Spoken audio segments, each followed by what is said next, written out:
Office boy رات کی shift میں مینیجر کے کمرے میں فائلیں لے کے جاتا ہے، لیکن طوفانی رات بجلی چلی گئی اور مینیجر نے اپنے کمرے میں روک لیا۔ اندھیرے میں ان کے درمیان گفتگو شروع ہو گئی جو آہستہ آہستہ گہری ہو گئی، ہاتھوں کا چھونا، سانسوں کا قریب آنا، اور پھر میز پر وہ لمحہ آیا جب وہ ایک دوسرے کو مکمل طور پر ایک دوسرے میں۔ السلام علیکم دوستو، یہ بات ہے سن 2008 کی، جب لاہور کے ایک مشہور بینک کی رات کی شفٹ میں 20 سالہ آصف کام کرتا تھا، جو گاؤں کا ایک نہایت خوبصورت نوجوان تھا۔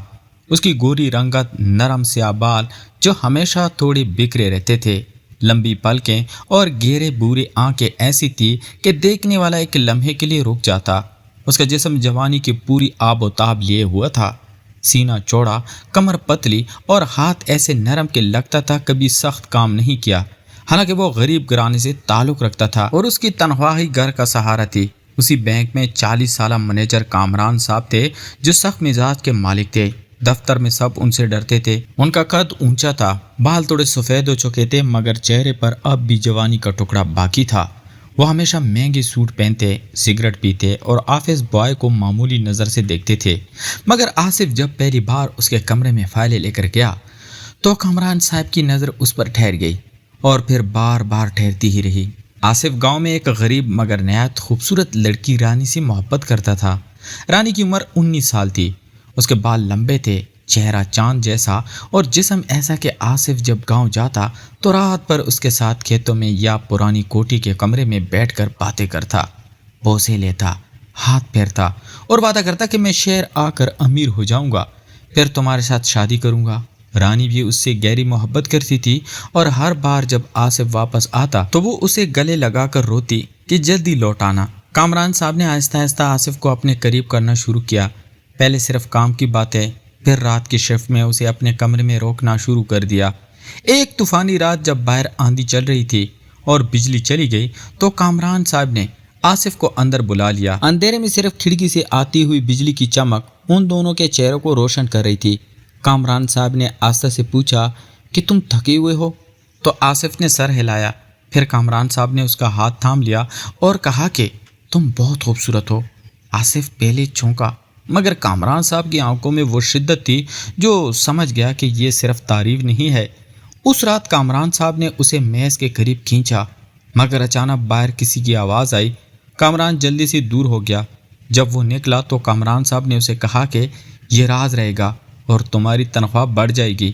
اس کے بعد کامران صاحب آصف کے پیچھے پڑ گئے، راتوں کو اسے اپنے کمرے میں بلاتے۔ جسمانی قربت بڑھتی گئی، کبھی میز پر، کبھی صوفے پر، کبھی کھڑکی کے پاس۔ جب شہر کی روشنیاں نیچے جلملاتی تھی، آصف ہر بار اپنے آپ سے لڑتا کہ یہ غلط ہے، اس نے رانی سے وعدہ کیا ہے، مگر کامران صاحب کی چاہت اتنی شدید تھی کہ وہ ہار جاتا۔ کامران صاحب نے اسے مہنگے کپڑے دیے، تنخواہ دگنی کر دی اور کئی بار کہا کہ میں تمہیں اپنے ساتھ رکھنا چاہتا ہوں، تم گاؤں کی سب لڑکی کو بھول جاؤ۔ آصف خاموش رہتا، مگر دل میں رانی کا چہرہ گھومتا رہتا اور یوں دونوں کے درمیان وہ خفیہ رشتہ دن بدن گہرا ہوتا جا رہا تھا جس کا انجام ابھی کچھ بھی طے نہیں ہوا تھا۔ کچھ ہفتوں جب آصف اور کامران صاحب کے درمیان وہ خفیہ تعلق دفتر کی دیواروں کے اندر آہستہ آہستہ آگے بڑھ رہا تھا۔ رات کی شفٹ میں آصف جب فائلیں لے کر جاتا تو کامران صاحب اکثر اسے تھوڑی دیر روک لیتے، باتیں کرتے، کبھی کام کی، کبھی عام زندگی کے اور کبھی مصروف خاموش بیٹھے رہتے۔ ان کی نظریں کبھی کبھی ایک دوسرے سے ملتی اور فوراً ہٹ جاتی۔ آصف کے دل میں ہمیشہ ایک الجھن رہتی، وہ رانی کو یاد کرتا، اس کے وعدوں کو سوچتا اور خود سے کہتا یہ سب غلط ہے، مگر کامران صاحب کی موجودگی میں وہ کچھ بول نہیں پاتا۔ کامران صاحب نے آصف کی تنخواہ دوبارہ بڑھا دی تھی اور کئی بار اسے شام کو چائے پر بلایا کرتے تھے۔ ان کی باتوں میں کبھی کبھار ایسا لہجہ آ جاتا جو عام مینیجر اور آفس بوائے کے رشتے سے آگے کی طرف اشارہ کرتا۔ آصف خاموش سنتا اور سر جھکا کر وہ جاتا۔ ایک دن آصف نے رانی کو فون کیا۔ رانی نے پوچھا کہ شہر میں سب ٹھیک ہے تو آصف نے ہاں کہا، مگر اس کی آواز میں ہلکی سی تھکاوٹ تھی۔ رانی نے محسوس کر لیا اور کہا کہ جلدی گاؤں آنا۔ آصف نے وعدہ کیا، مگر دل میں جانا چاہتا تھا۔ اب واپس جانا اتنا آسان نہیں رہا۔ کامران صاحب نے ایک شام آصف کو اپنے کمرے میں بلایا اور بتایا کہ بینک میں ایک اہم کام آ رہا ہے جس کے لیے اسے رات دیر تک رہنا پڑے گا۔ آصف نے سر ہلا دیا۔ کام ختم ہونے کے بعد کامران صاحب نے اسے گھر چھوڑنے کی پیشکش کی۔ گاڑی میں دونوں خاموش بیٹھے رہے۔ راستے میں کامران صاحب نے ایک بار آصف کی طرف دیکھا اور کچھ کہنا چاہا مگر خاموش رہ گئے۔ آصف نے گاڑی سے اترتے وقت صرف شکریہ ادا کیا اور چلا گیا۔ رات کو اپنے کمرے میں لیٹ کر وہ سوچتا رہا کہ یہ سب کہاں جا رہا ہے، اور رانی کا چہرہ بار بار آنکھوں کے سامنے آتا رہا۔ ادھر کامران صاحب اپنے گھر میں بیٹھے سگریٹ پی رہے تھے اور آصف کی باتوں کو یاد کر رہے تھے۔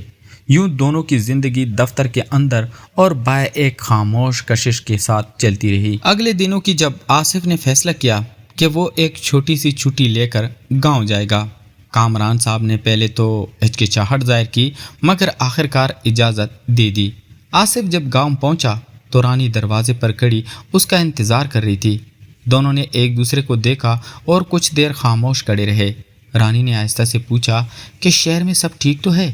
آصف نے سر ہلایا مگر اس کی آنکھوں میں وہ پرانی خوشی نہیں تھی۔ رانی نے محسوس کر لیا اور شام کو کھیت کے کنارے بیٹھ کر اس سے بات کی۔ آصف نے زیادہ کچھ نہ بتایا، صرف اتنا کہا کہ کام زیادہ ہو گیا ہے۔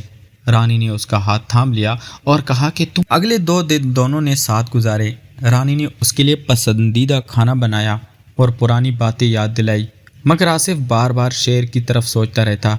تیسری شام جب وہ واپسی کی تیاری کر رہا تھا تو رانی نے اچانک پوچھا کہ کیا وہاں کوئی اور بھی ہے؟ آصف نے فوراً انکار کیا مگر اس کی آواز میں لرزش تھی۔ رانی نے کچھ اور نہ پوچھا، صرف اس کے کندھے پر سر رکھ دیا اور خاموش رہی۔ آصف نے گاؤں سے نکلتے وقت رانی کو وعدہ کیا کہ جلد واپس آئے گا مگر دل میں جانتا تھا کہ شہر میں واپس جانا آسان نہیں ہوگا۔ لاہور پہنچ کر جب وہ دفتر گیا تو کامران صاحب نے اسے دیکھتے ہی پوچھا کہ گاؤں میں چھٹی کیسی گزری؟ آصف نے مختصر جواب دیا کہ کامران صاحب نے اس کی باتوں میں ہلکی سی دوری محسوس کی اور اس دن اسے زیادہ دیر نہیں روکا۔ رات کو آصف اپنے کمرے میں لیٹا رانی کی آخری باتیں یاد کر رہا تھا اور سوچ رہا تھا کہ اب آگے کیا ہوگا۔ آخری مہینوں میں جب آصف نے بلا آخر فیصلہ کر لیا کہ اب مزید نہیں چل سکتا، وہ ایک شام کامران صاحب کے کمرے میں گیا اور آہستہ سے کہا کہ وہ نوکری چھوڑ رہا ہے۔ کامران صاحب نے پہلے خاموشی سے اس کی طرف دیکھا، پھر پوچھا کہ کیوں؟ آصف نے صرف اتنا بتایا کہ گاؤں میں اس کا دل ہے اور وہ وہیں رہنا چاہتا ہے۔ کامران صاحب نے کچھ دیر کچھ نہیں کہا، صرف کھڑکی کی طرف دیکھتے رہے۔ آخر میں انہوں نے سر ہلایا اور کہا کہ ٹھیک ہے، اگر یہی تمہاری خوشی ہے تو جاؤ۔ آصف نے شکر ادا کیا اور نکلتے وقت ایک بار مڑ کر دیکھا۔ کامران صاحب اب بھی کھڑکی کے پاس کھڑے تھے۔ اگلے دن آصف نے اپنے تمام کاغذات جمع کیے اور گاؤں کی طرف روانہ ہو گیا۔ رانی نے جب اسے دیکھا تو پہلے حیران ہوئی، پھر مسکرائی۔ آصف نے اس کے سامنے کھڑے ہو کر کہا کہ اب میں نہیں جاؤں گا، ہم یہیں رہیں گے۔ رانی کی آنکھوں میں آنسو آ گئے مگر وہ خوش تھی۔ چند ہفتوں بعد گاؤں کے چھوٹے سے گھر میں ان کی سادہ سی شادی ہو گئی۔ رانی نے سرخ دوپٹہ اوڑھا تھا اور آصف نے اس کے ہاتھ کو تھام کر خاموشی سے وعدہ کیا کہ اب ہمیشہ ساتھ رہیں گے۔ ادھر لاہور میں کامران صاحب نے آصف کی خالی کرسی کو ایک بار دیکھا، پھر اپنے کام میں مصروف ہو گئے۔ وقت کے ساتھ وہ خاموشی اختیار کر گئے مگر کبھی کبھار رات کو جب دفتر ویران ہوتا تو انہیں وہ پرانی راتیں یاد آ جاتی۔ یوں آصف نے گاؤں کی مٹی اور رانی کی سادی محبت کو اپنا مستقبل بنا لیا اور کامران صاحب نے خاموشی سے اس فیصلے کو قبول کر لیا۔ دونوں کی رائیں الگ ہو گئیں مگر ان کے جذبات نے انہیں ایک دوسرے کے قریب لایا تھا، وہ یادوں کی شکل میں باقی رہ گئے۔ تو پیارے دوستو، اگر آپ کو یہ کہانی پسند آئی اور آپ ایسی خوبصورت جذباتی اور دل کو چھو لینے والی کہانیاں سننا چاہتے ہیں تو ویڈیو کو لائک کریں، اپنی قیمتی خیالات کمنٹ میں ضرور لکھیں اور کہانی HD+ کو سبسکرائب کر کے بیل آئیکن ضرور دبائیں۔ تو ملتے ہیں ایک اور انٹرسٹنگ سٹوری کے ساتھ، تب تک اپنے اور اپنے پیاروں کا ڈھیر سارا خیال رکھیے گا۔ اللہ حافظ۔